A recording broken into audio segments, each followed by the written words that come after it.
আমরা এখন শুনছি শ্রী রামকৃষ্ণ কথামৃত থেকে গল্প, রামকৃষ্ণের মুখের গল্প, তাই না? গল্পগুলো অন্যরকম, গল্পগুলো মজার, এবং গল্পগুলো আমরা যদি জীবনে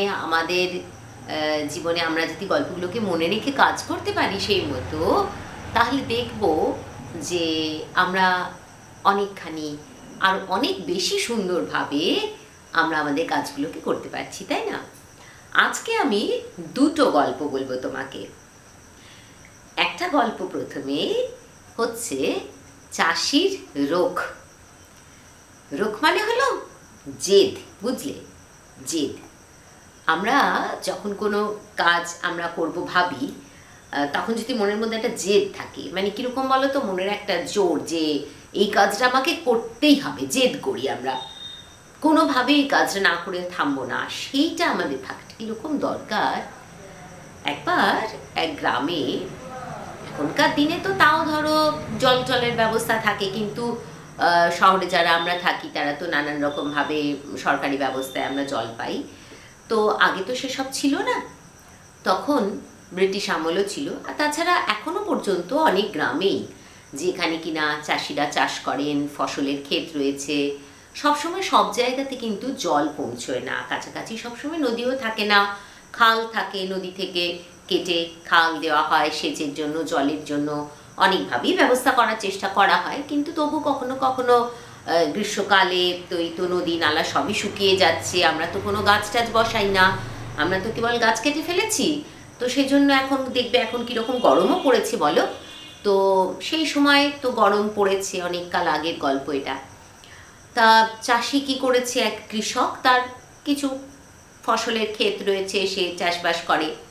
তো গ্রীষ্মকাল বৃষ্টি হয়নি, একেবারেই বৃষ্টি হয়নি। সে যেখান থেকে পুকুর থেকে যেখানে জল নিয়ে সে দিত তার ফসলের ক্ষেতে, সেখানে কিছুতেই জল যাচ্ছে না, জল আনা যাচ্ছে না। চাষি তো খুবই চিন্তায় পড়েছে, রোজই ভাবে যে কিছু একটা তো উপায় করতে হবে। তার বাড়ি থেকে বেশ কিছুটা দূরে একটা খাল আছে, নদী থেকে খাল কাটা হয়, যেরকম কেটে জলের জায়গা যেটা করা হয় আর কি। তো নদীর মতোই, তুমি ছোট নদীও বলতে পারো।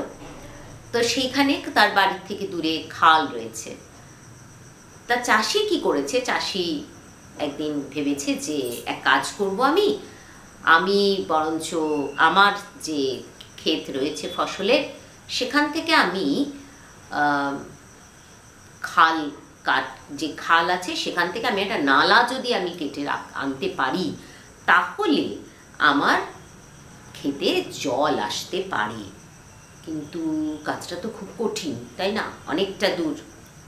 চাষি ভোরবেলা উঠেছে, কোদাল নিয়ে সে চলে গেছে, কোদাল মাটি তোলবা ঝুড়ি টুড়ি নিয়ে সে চলে গেছে। সে ভোরবেলা থেকে শুরু করে দিয়েছে, তার ক্ষেতে থেকে সে নালা কাটতে শুরু করেছে। কাটছে, বেলা বাড়ছে, খেতেও আসছে না, কিছুই না। চাষির বাড়িতে তার বউ ছেলে মেয়ে চিন্তা করছে, আরে তো লোকটা তো এতক্ষণ ধরে কাজ করছে, স্নানের বেলার সময় হয়ে গেল। বউ তখন, চাষির যে গিন্নি, চাষির বউ, সে ছেলেকে পাঠিয়েছে, যা তোর বাবাকে গিয়ে তেলের বাটিটা দিয়ে, আগে তো মানুষ তেল মেখে স্নান করতো, তো এখনো করেন লোকে, তো তেল দিয়ে এসছে, যে যা তোর বাবাকে বল তেল মেখে চান টান করে নিতে। তখন ছেলেটা গেছে, বাবা চলো, মা বলেছে নাইতে যাও, নাইতে মানে স্নান করতে, নাইতে যাওয়ার সময় হয়ে গেছে, তুমি স্নানটা করে এসোই নাও তেল। তো বাবা তখন ছেলেকে বলেছে যে দেখ, একটা কাজ করছি তো, আমি এই খালটার পর্যন্ত এটা নালাটা কাটবো, বুঝলি, তারপরে আমি ইয়ে করতে যাব, আমি স্নান টান করবো, তুই যা, এখন আমার এখন সময় নেই, অনেক কাজ। ছেলেটা চলে গেছে, গিয়ে মাকে বলেছে, মা বাবা এখন আসবে না, বাবা বলেছে যতক্ষণ না নালাটা কাটার শেষ হবে ততক্ষণ বাবা আসবে না। তো অনেকক্ষণ ধরে সে কেটেই যাচ্ছে, এদিকে দুপুর গড়িয়ে যাচ্ছে, দুপুর অনেক হয়ে গেছে। বউ তখন দেখছে, কি গো, লোকটা তো খায়নি সকাল থেকে, অসুস্থ হয়ে পড়বে, মাথার উপর গনগন করছে সূর্যের আলো, তো বউ নিজেই গেছে।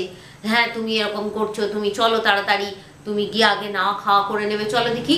হ্যাঁ, তো চাষি তো খুব রেগে মেগে বউকে দেখছে যে বউয়ের সঙ্গে যখন এখন কথা বলে সময় নষ্ট হবে, তারপর বউয়ের কথা শুনে যদি যাই আমি নাওয়া খাওয়া করতে, তাহলে তো আমার আর খালটা কাটা হবে না, এই নালাটা কাটা হবে না, কিন্তু ফসলকে তো বাঁচাতে হবে। বউকে তখনও তেড়ে গেছে, বলছে যে তুমি দেখছো আমি একটা কাজ করছি, শোনো আমার এই কাজটা শেষ না হওয়া অবধি আমি কোনো কিছুই আমি করবো না, না আমি নাইতে যাব, না আমি খাবো, না আমি কিচ্ছু করবো। চাষির সেই রোগ দেখে বউ তো ভয়ে পড়িমড়ি করে চলে এলো যে বাবা এরপর ঝগড়াঝাটি হবে, ভয় পেয়েছে, খুব রেগে গেছে চাষি। বেলা গড়িয়ে গেল, সন্ধে যখন হব সন্ধে হলো যখন প্রায়, তখন সেই খাল অবধি নালা কাটা শেষ হলো। তখন কুলকুল করে জল বয়ে এলো চাষির ক্ষেতে। তখন চাষি বাড়ি ফিরল, বাড়ি ফিরে হাত পা ধুয়ে বউকে বলল একটু তামাক সাজো দেখি, আর আমাকে চানের তেল দাও, একটু তামাক খেয়ে আমি চান টান করে আসি। তখন সে শান্ত হয়ে বসে তামাক খেলো, চান করে এলো, তারপরে এসে খাবার খেয়ে একেবারে নিশ্চিন্তে ঘুম দিল। এইটা হচ্ছে ঠাকুর কি বলছেন, কোনো কাজে যদি তোমার জেদ না থাকে, যদি রোখ না থাকে যে আমি কাজটা করবই, যে যতই আমাকে চারপাশ থেকে ডাকুক, যে যতই বলুক যে একটু শুয়ে নে বাবা, আহা তখন রাত জেগে পড়ছিস, হ্যাঁ কালকে পরীক্ষা আছে, ধরো তুমি রাত জেগে পড়ছো, বাড়ির লোকের কষ্ট হচ্ছে, বলছে যে আহা একটু শুয়ে নে, অনেকক্ষণ ধরে পড়ছিস, বন্ধুরা বলছে কি অনেকক্ষণ ধরে পড়ছিস, চ একটু গল্প করে নি, না সেসব করলে চলবে না, তাহলে কিন্তু কাজটা আর হবে না। আমরা যে কাজটাই করি না কেন সেই কাজটা কিন্তু আমাদের ভীষণভাবে জোর করে জেদ করে একটা রোখ থাকতে হবে, তবেই তোমার সেই কাজটা হবে। এটা গেল একটা গল্প। আরেকটা গল্প বলি, এটা হচ্ছে বলতে পারো ভঞ্জামির ভান। একবার এক জমিদারের বাড়িতে বিরাট পুকুর, পুকুরে প্রচুর মাছ, বিরাট বাগান বাড়ি। তা বাইরের জেলেদেরকে তো ধরতে টরতে দেয় না। একটা জেলে কি করেছে, চুরি করে, সে লোকের পুকুর থেকে মাছটা চুরি করে সে বিক্রি করে, বুঝলে, বাজারে। তা জেলে কি করেছে, সে রাত্রির বেলায় জাল নিয়ে এসে পাঁচিল টপকে তো ঢুকেছে, ঢুকে তো জাল ছুঁড়েছে পুকুরে। এদিকে আওয়াজ হয়েছে, বড় লোকের বাড়ি, তা সেখানে নিশ্চয়ই দারোয়ান টারোয়ান ছিল, তারা তো আওয়াজ পেয়েছে, শব্দ পেয়ে সবাই ছুটে এসেছে, বাড়ির লোকেরও ঘুম ভেঙে গেছে, হই হই করে ছুটে এসেছে যে জেলে কেউ একজন এসছে, চোর ঢুকেছে, সে নিশ্চয়ই মাছ ধরতে এসছে, আলো টালো নিয়ে সব চলে এসছে পুকুর পাড়ে। হ্যাঁ জাল তো পড়ে আছে, কিন্তু চোর কোথায় গেল, চোর কোথায় গেল খুঁজছে। এদিকে জেলে দেখছে সে কি করে তখন পালাবে, তার তো পালাবার রাস্তা নেই।